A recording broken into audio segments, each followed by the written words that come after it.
एक रात एक चोर जब बादशाह के महल में चोरी करने घुसा तो उसने देखा कि शहजादी अपने कमरे में अकेली सो रही थी। उसके जिस्म का कुछ हिस्सा कपड़ों में से दिखाई दे रहा था। शैतान उसके दिल में वसवसे डाल रहा था कि लड़की अकेली है, गुनाह कर लो, ऐसा मौका बार बार नहीं मिलेगा। वो शहजादी के करीब गया और उसने अपना हाथ जब उसे छूने के लिए आगे बढ़ाया तो अचानक उसके दिल में ख्याल आया, मैं तो आज गुनाह कर लूंगा, लेकिन हो सकता है कि लड़की कुंवारी हो और हामिला हो जाए तो सोचो बादशाह की कितनी बदनामी होगी। और ऊपर अल्लाह देख रहा है, कल कयामत के दिन मैं अल्लाह को क्या मुंह दिखाऊंगा, कैसे जहन्नम की आग बर्दाश्त करूंगा। फिर उसे खुदा का खौफ हुआ और उसका इरादा बदल गया। वो पीछे हट गया। फिर जब कमरे से बाहर निकलने लगा तो उसने देखा कि टेबल पर शहजादी के खाने के लिए एक प्लेट हलवे से भरी पड़ी है। उसने सोचा कि गुनाह से खुद को रोक लिया, कम से कम ये हलवा तो खा ही लेता हूँ। फिर जब उसने अपना हाथ डालकर उस हलवे की प्लेट में से निवाला बनाया तो उसके दिल में फिर ख्याल आया कि ये हलवा तो मैं अभी खा लूंगा, लेकिन सोचो कल गरीब नौकरों का क्या हाल होगा। शहजादी जब नींद से उठेगी तो अपने हलवे की प्लेट देखकर नौकरों से सवाल करेगी।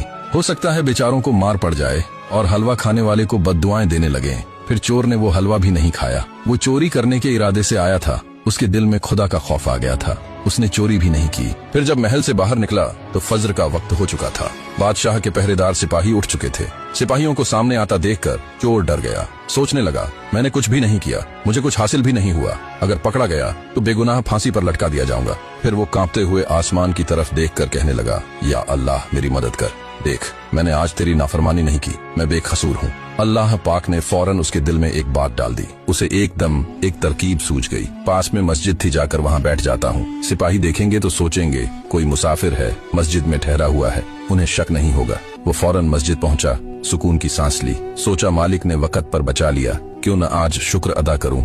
वजू किया, फज्र पढ़ी, रोते हुए अल्लाह का शुक्र किया कि या अल्लाह तूने मुझे बचा लिया। मस्जिद में बड़ा सुकून मिला।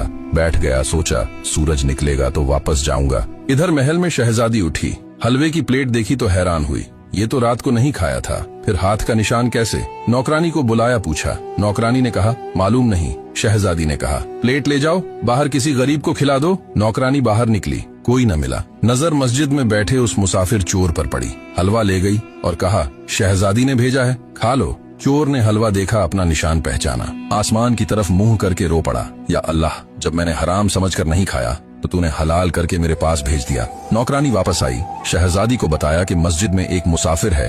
हलवा देखकर रो पड़ा। शहजादी ने फौरन कहा उसे मेरे पास ले आओ। वो आया तो दिल बदल चुका था, झूठ न बोल सका, सारा वाकया सच सच बता दिया। रात में चोर था लेकिन हराम से बच गया, अल्लाह पर भरोसा किया। शहजादी की आंखों में आंसू आ गए। बादशाह से कहा बाबा मैं इससे शादी करना चाहती हूँ। बादशाह राजी हुआ, उसकी शहजादी से शादी हो गई।